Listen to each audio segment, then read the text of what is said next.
son interview politique d'Europe Week-end. Bonjour Nathalie Arthaud. Bonjour. Merci d'être là en direct avec nous ce matin sur Europe 1, week-end particulier pour vous et pour Lutte ouvrière, puisque vous organisez votre fête annuelle. Ça se passe dans le Val d'Oise. Justement, vu votre discours depuis des années, j'ai du mal à comprendre ce que vous fêtez. Eh bien, pourquoi ne pas faire la fête, hein ? Vous savez, on peut être confronté à bien des problèmes. On peut effectivement enlever leur emploi, leur salaire aux travailleurs et les livrer effectivement à la misère. Mais il y a une chose qu'on ne peut pas leur enlever, c'est cette capacité à faire la fête, vous voyez, et à se créer des petits moments comme ça de fraternité. Et c'est vrai que cette fête, c'est justement une fête populaire, une fête fraternelle, où justement on se rassemble avec cette même volonté de vouloir changer les choses. J'ai essayé d'imaginer des raisons que vous pourriez avoir de faire la fête. J'ai cru, par exemple, que vous fêtiez le discours de François Hollande cette semaine à Carcassonne. Le président a dit qu'après le temps des efforts, le moment de redistribuer était venu. C'est une bonne nouvelle, ça. Ah bah écoutez, ce qui est sûr, hein, c'est que quand on voit tous ces grands groupes qui continuent leur chantage aux suppressions d'emplois pour faire reculer les conditions de travail.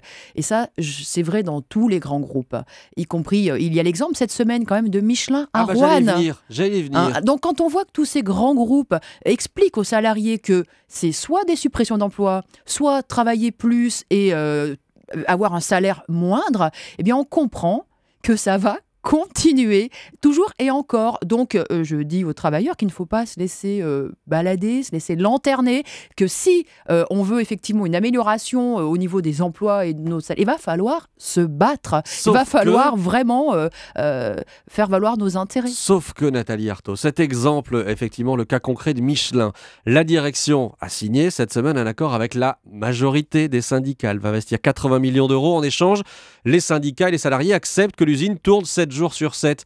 Les ouvriers vont devoir donc travailler le dimanche, mais ils l'acceptent. Donc ils ne vous suivent pas là-dessus. Ils n'ont pas le choix. Et c'est cela que je dénonce. C'est, vous comprenez, quand on vous demande, est-ce que vous voulez qu'on vous coupe un doigt, une main ou alors les deux bras ? Si on ne vous laisse que ce choix-là, que choisissez-vous ? Alors écoutez, voilà, beaucoup de travailleurs sont effectivement acculés face à ce chantage-là. Et tout le problème, c'est qu'il y a tout un discours, mais qui est aussi relayé par le gouvernement, hein, qui nous explique qu'il n'y a pas le choix, il faut se serrer la ceinture, il n'y a pas d'autre politique. Donc voilà, on nous prêche la résignation. Alors forcément...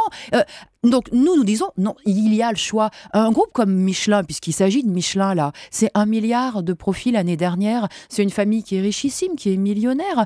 On devrait dire, eh bien il faut utiliser une partie de ces profits pour maintenir les emplois. Oui, bien sûr, pour maintenir les emplois. Et même pour alléger les cadences dans des usines qui sont effectivement très pénibles. Hein, c'est un travail pénible pour les ouvriers. Mais pourquoi ne pas dire, comme les salariés qui se sont exprimés, dire, ok, on est prêt à faire des efforts.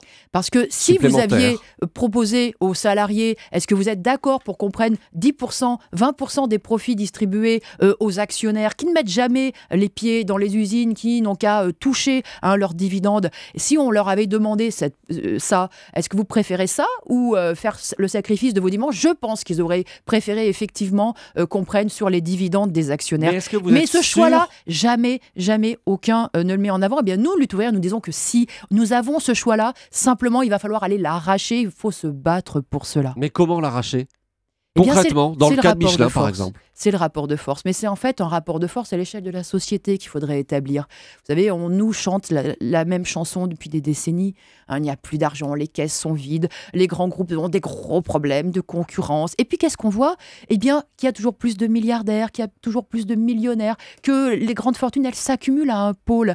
Donc, il faut que les travailleurs, eh bien, forts de cette conscience-là, mettent en avant leurs revendications, disent ça suffit. Nous, on a assez payé. Cette crise, nous l'avons, nous, subie. Et dans ce qu'on a le plus cher, c'est-à-dire dans nos emplois, quand même, nos salaires. On en est maintenant à 6 millions de chômeurs dans le pays. Donc, les travailleurs disent ça suffit, il faut inverser les choses et que ce soit ces grandes fortunes, oui. Vous dites 6 millions de chômeurs, le gouvernement est à 3,5 millions. 3,5 millions catégorie A. Qui ne travaillent pas du tout. Qui ne travaillent pas du tout. Mais vous savez qu'il y a... Eh ben oui, ça fait 6 millions de femmes même qui cherchent un emploi et qui doivent vivre de petits boulots de quelques heures. Vous travaillez quelques heures dans la semaine, vous n'êtes plus en catégorie A. Donc ça, il faut dire les vrais chiffres.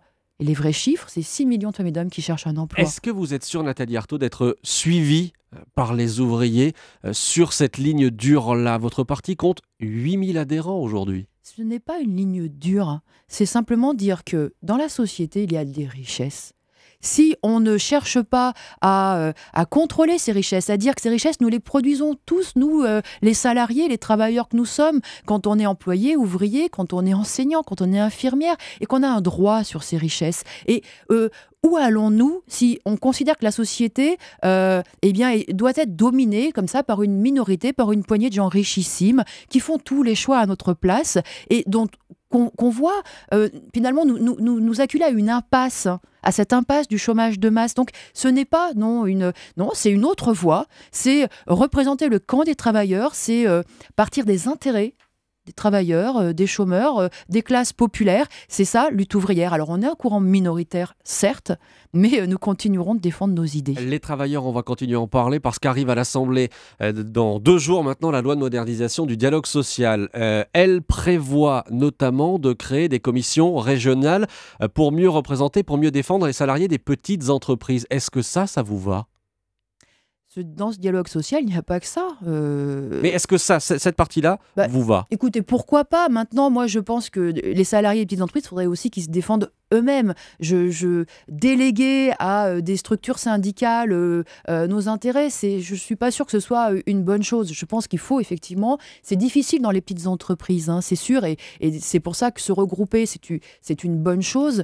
Mais je pense qu'il faut que les travailleurs défendent leurs intérêts eux-mêmes, le plus collectivement possible. Mais comment faire quand on voit que le taux de syndiqués en France est très très faible, autour de 7 ou 8%? Dans ce dialogue social, ça va aller justement dans le sens d'affaiblir encore plus la représentation syndicale dans les entreprises. Pourquoi ? Parce que ça vise à une diminution du nombre de représentants syndicaux dans l'entreprise. Il va y avoir la fusion donc des CE, des délégués du personnel, des CHSCT. C'est ce que propose effectivement cette loi. Et donc tout à fait, ça va être une diminution du nombre de représentants du personnel et donc d'heures de délégation. Et ça, c'est un vrai problème. Nous pensons qu'au contraire, il faudrait que les travailleurs, le plus nombreux possible, s'investissent justement dans ces fonctions-là, contrôlent y compris leurs représentants syndicaux, qui aient une vie bien plus forte aujourd'hui qu'elle ne l'est. Donc ça ne va pas dans le bon sens. C'est une demande du patronat, hein, vous savez, de diminuer le nombre de délégués syndicaux. Et quand on sait que ces délégués syndicaux sont en plus sous pression, sont victimes aussi de la répression syndicale dans nombre d'entreprises, c'est absolument pas une bonne chose. Et malgré tout, vous allez faire la fête ce week-end. Mais comme je vous l'ai dit, il faut se rassembler, et y compris en se créant comme ça des petits moments de bonheur, de distraction, mais aussi des moments où on peut discuter justement de nos affaires entre exploités, je dirais, parce que de ce point de vue-là, à la fête de lutte ouvrière, il n'y aura pas beaucoup de patrons. Et aucun représentant de la bourgeoisie, ça c'est sûr. Merci Nathalie Arthaud, merci d'être venue en direct ce matin. Je rappelle que tout à l'heure, c'est Bruno Leroux qui sera à 10h, l'invité du grand rendez-vous Europe 1 et Télé Le Monde. Merci à vous Nathalie Arthaud. Europe 1, il est 8h27. Allez.